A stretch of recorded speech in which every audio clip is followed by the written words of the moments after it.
안녕하세요. 예술감성가 미학 최인준입니다. 오늘은 첫 시간인데요. 오리엔테이션과 문제를 제시하겠습니다. 예술감성과 미명을 핵심 요소로 나누어 보면 예술감성에서 감성, 미학에서 학문 또는 이성, 그리고 남아있는 미와 예술을 추출할 수 있습니다. 미와 예술은 잠깐 미뤄두고 감성과 이성을 먼저 살펴보죠. 요즘에 감성이라는 말을 많이 쓰는데요. 감성은 감각과 감정을 포괄하는 말입니다. 우리는 세상과 어떻게 만나나요? 이 간단한 질문으로 감각은 엄청나게 중요한 기관이 됩니다. 우리는 오직 감각을 통해서만 세상과 만날 수 있습니다.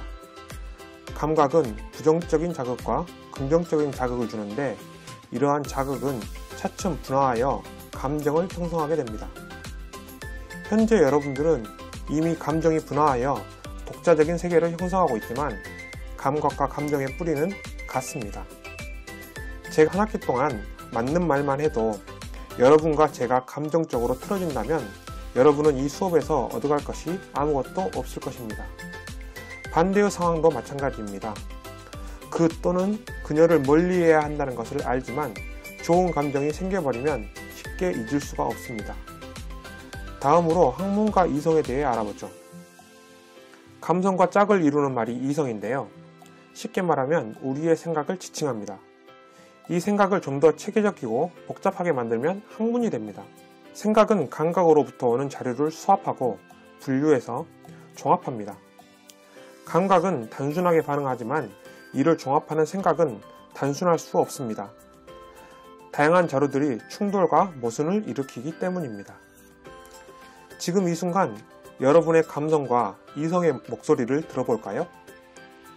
감성은 아마도 이렇게 말합니다. 지루해, 따뜻해, 집에 갈래, 부드러워, 달콤해, 짜증나, 어색해, 징그러워, 드러누워, 알고 싶어, 힘들어, 차가워, 싫어. 이성은 아마도 이렇게 말합니다. 이뤄냈어, 안 돼, 일어나, 참아야 해, 내일을 생각해, 고진감래야, 살쪄, 쇠고랑 찰래, 시간 엄수, 해야 해, 어쩔 수 없어. 같은 상황에서도 전혀 다르게 반응합니다.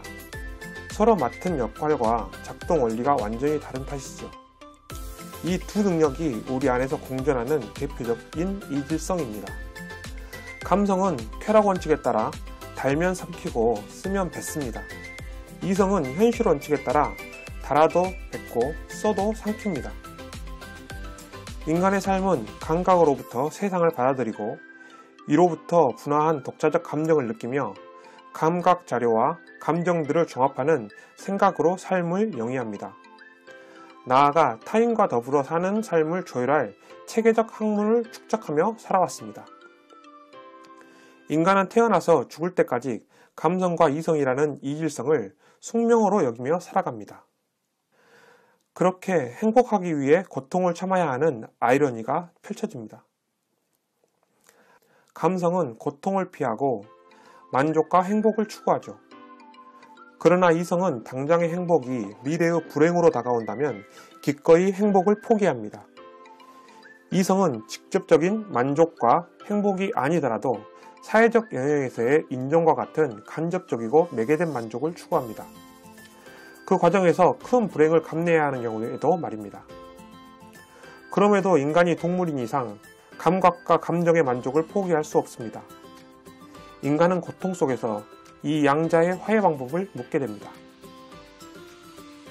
이제 아까 잠시 미뤄둔 미와 예술에 대해 살펴볼까요? 미와 예술은 가장 감각적인 것, 즉 물질적인 것으로부터 시작합니다. 예술의 대표적인 장르인 건축, 조각, 미술, 음악, 무용은 가장 감각적인 것으로부터 시작합니다. 건축은 목재와 석재를 다루고 조각은 대리석을 다룹니다.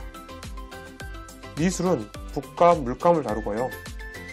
음악은 소리가 나는 것을 울림을 재료로 삼습니다. 무용은 몸을 재료로 합니다. 예술은 인간의 감정을 가장 복잡하고 섬세하게 표현합니다. 감정은 감각에서 분화한 정신적인 것인데 그것을 표현하는 방식은 두 가지가 있습니다. 하나는 감각을 통해 표현하는 것, 다른 하나는 언어, 즉 생각에 포착된 감정을 언어로 표현하는 것입니다. 감정은 감각과의 유사성 때문에 감각적인 것을 재료로 하는 예술을 통해 훨씬 잘 표현할 수 있습니다. 왼쪽은 들라크루아의 사르다나팔루스 왕의 최후라는 작품입니다. 쉽게 말하면 의자왕과 삼천궁녀의 유럽 버전이라고 할 수 있을 텐데요. 왼쪽 위에 팔을 갠 왕이 자신이 사랑스럽게 관리해온 애척과 에마를 죽이라고 명령한 후에 이를 지켜보고 있는 장면입니다. 내일이면 자신도 반란군에 의해 몰락할 테니까요. 왼쪽은 뭉크의 절규인데요. 설명은 다음으로 미루겠습니다. 미와 예술은 감각적인 것으로부터 시작하여 감정을 가장 섬세하게 표현하고 끝으로 그 시대의 가장 진보적인 사고를 선취합니다. 그렇게 예술은 그 시대가 아직 눈뜨지 못한 이성의 영역을 감각적으로 보여줍니다. 이를 인간에게 명시적으로 알려주는 것이 미학을 비롯한 학문의 영역입니다. 왼쪽은 파르테논 신전의 황금 비례에 관한 도식이고 오른쪽은 마네오 올림피아라는 작품입니다. 마네오 올림피아에서 푸코가 발견한 진보적 사고의 단초는 다음에 설명하도록 하겠습니다. 이쪽에서 감각과 감정이 감각적이고 수동적이기만 하다면 반면에 저쪽에서 이성이 정신적이고 추상적이며 능동적이기만 합니다. 이쪽에서 감성이 쾌락 원칙에 따라 작동하고 저쪽에서 이성이 현실 원칙에 따라 작동합니다. 미와 예술은 이 이질적 양자의 화해를 보여줍니다. 그 화해의 모습은 문제가 다양한 만큼 다양합니다. 오늘 우리가 한 행위를 하고 싶은 것과 해야 하는 것으로 나누어 볼 수 있을까요? 전자는 욕구라고 하고 후자는 의무라고 합니다. 감성과 이성의 화해라는 말이 좀 어렵다면 이렇게 생각해보면 어떨까요? 욕구와 의무가 그 기나긴 싸움을 멈추는 기적적 순간은 나에게 언제일까? 누군가는 술에 취하는 순간, 누군가는 콘서트장에서 음악에 취하는 순간, 누군가는 피곤한 몸을 뜨거운 물에 담그는 순간이라고 할 수 있습니다. 당신의 기적은 언제인가요? 예술적이고 미학적인 관점이 요구되는 연결 문제 하나를 내겠습니다. 가나다와 1, 2, 3을 연결하시지요. 가나다는 우리가 흔히 사용하는 인터넷 화면이고 1, 2, 3은 예술 작품입니다. 양자는 세계를 포괄하려 한다는 점에서 공통점이 있습니다. 인터넷 포털 화면과 SNS 화면은 세계를 포괄하려 합니다. 물론 세계를 그대로 담을 수는 없죠. 세상의 복잡 다단한 것들을 가치 있고 중요한 것으로 출연해야 합니다. 지금 보이는 인터넷 화면이 바로 그 결과물입니다.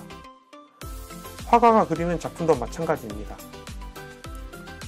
화가가 어떤 대상에 주목하여 하나의 대상을 그렸다 할지라도 화가는 그 대상을 통해 세상을 포괄하려고 합니다. 새 화가는 세상을 포괄하려는 목적하에 이러한 그림을 그렸던 것입니다. 여러분이 인터넷 화면과 예술 작품을 연결할 때 주목할 지점은 두 가지입니다. 하나는 각각이 어떤 세계 포괄 전략을 가지고 있는가 하는 것입니다. 그래서 공통점을 찾는 것입니다. 다른 하나는 권력관계입니다. 네이버, 구글, 페이스북은 사용자와의 권력관계 속에서 이러한 화면을 구성했습니다. 새 화가도 그림을 그리는 화가로서 절대 권력을 갖고 관람자와의 권력관계 속에서 이러한 화면을 구성했습니다. 그 유사성을 생각해 보시기 바랍니다. 가나다는 세계에서 뭐가 가치 있고 중요하다고 생각하고 있죠? 또 가나다의 화면 구성에서 정보를 올리는 사람은 누구입니까? 1, 2, 3이 세계를 담는 방식이라면 그들이 사용하고 있는 전략을 한 단어, 즉 개념으로 말하고 설명해 보세요. 1, 2, 3은 그림을 그리는 화가와 그 밖의 사람을 뭐로 상정하고 있나요? 그림 3에서 여성의 얼굴은 정면인가요? 측면인가요? 눈, 코, 입은 정면, 좌측면, 우측면 중 어떤 것인가요? 이 그림이 다양한 관점을 인정했다면 이 그림이 세계를 포착하는 전략과 작가와 다른 사람의 권력관계는 어떻게 상정할 것일까요? 세계 포괄 전략과 권력관계에 주목하면서 양자를 연결하고 이유를 댓글로 달아주세요. 댓글의 양과 질이 평가에 반영됩니다. 문제에 대한 코멘트와 자세한 설명은 다음 강의에 하겠습니다. 첫 영상이라 많은 시간이 걸렸는데 지루하지 않았길 빕니다. 감사합니다.